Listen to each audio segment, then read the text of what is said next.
Look at that. Lighter, it's stronger.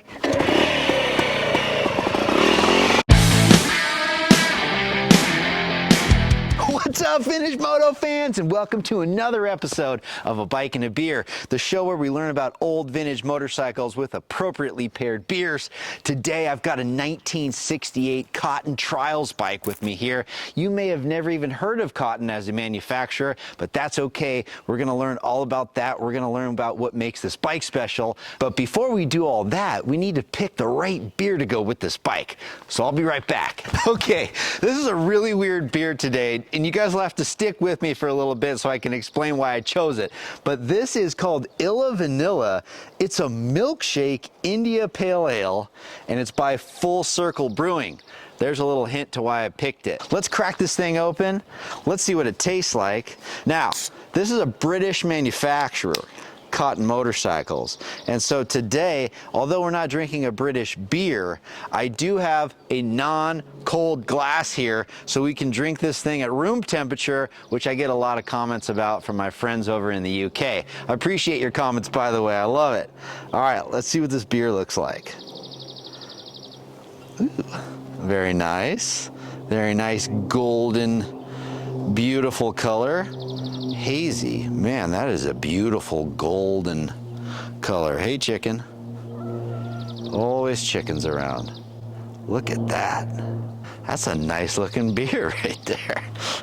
I have no idea what it's going to taste like since it's advertised as a milkshake IPA, but let's end the suspense. Oh, I taste it. It's got like a sugary aftertaste.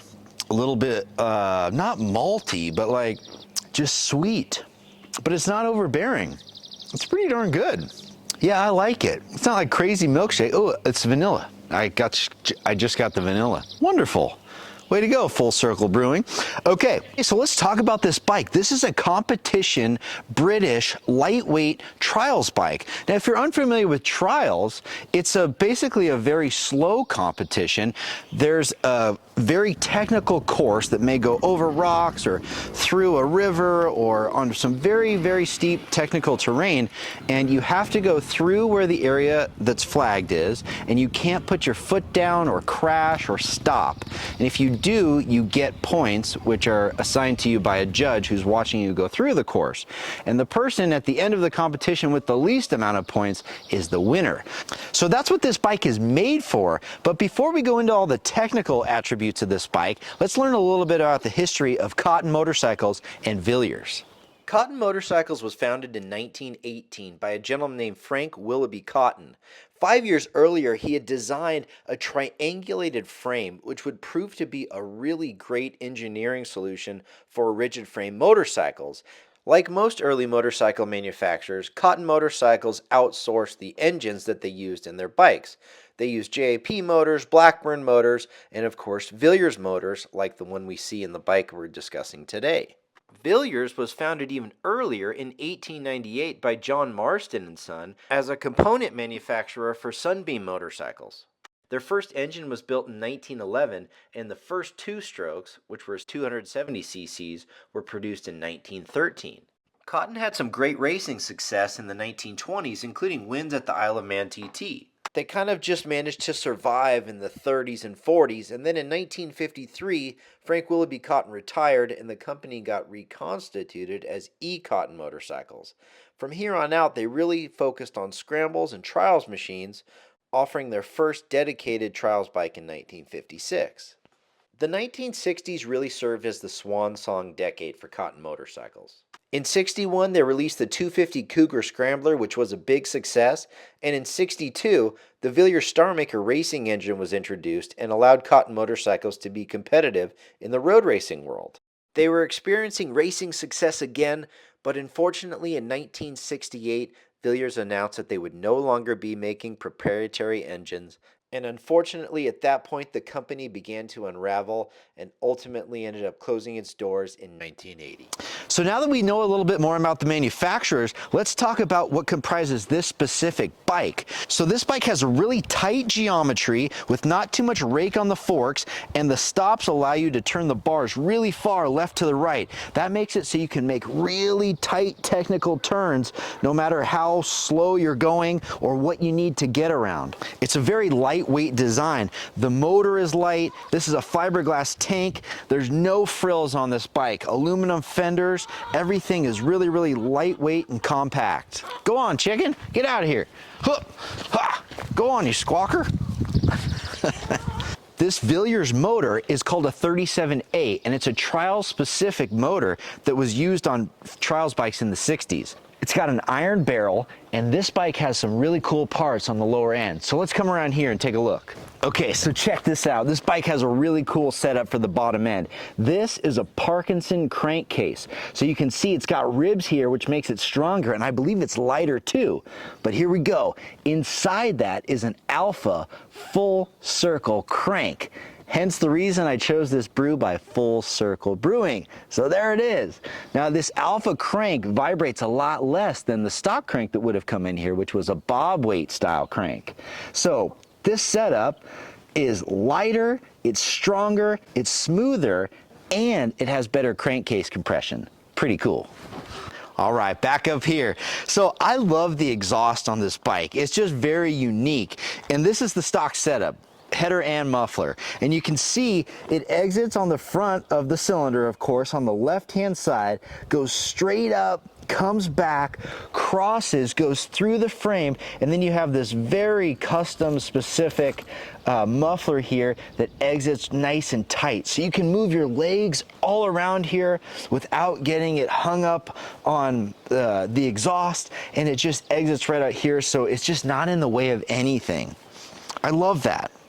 Couple of modernities on this bike, like these NJB shocks. These are Amel style competition levers, probably by Emgo. This bike has a 4-speed gearbox, and the shift pattern is 1 up, 3 down. It's got a real interesting casing here of the gearbox where the gear shift lever is. It's just kind of unique and cool to look at. This bike currently has an Amel concentric carburetor on it with a custom manifold here.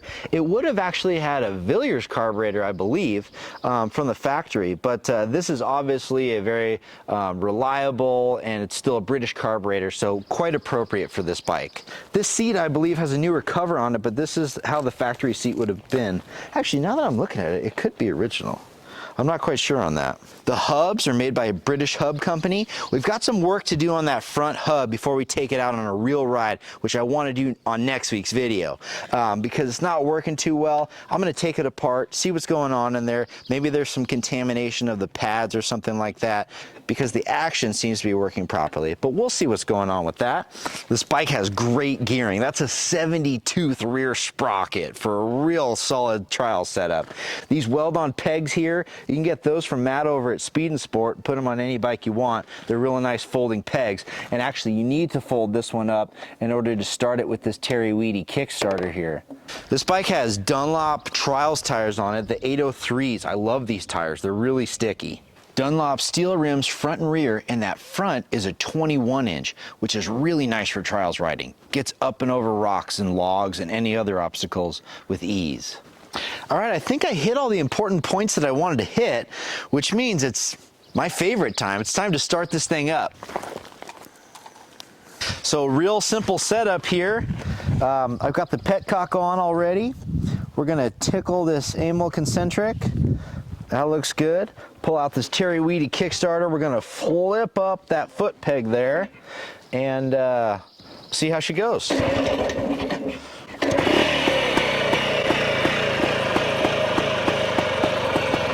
Into a nice idle. I love that. Very, very important for a trials bike to have a solid idle.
beautiful machine. What a unique bike we have the pleasure of featuring on this show.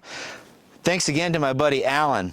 Okay folks, so what I'd like to do on this bike is I would really like to take this out on some real trialsy type stuff. So I think that's what we're gonna do with next week's video. We'll take this bike out, put it through the paces, and I'll give a full review on how I think this thing is.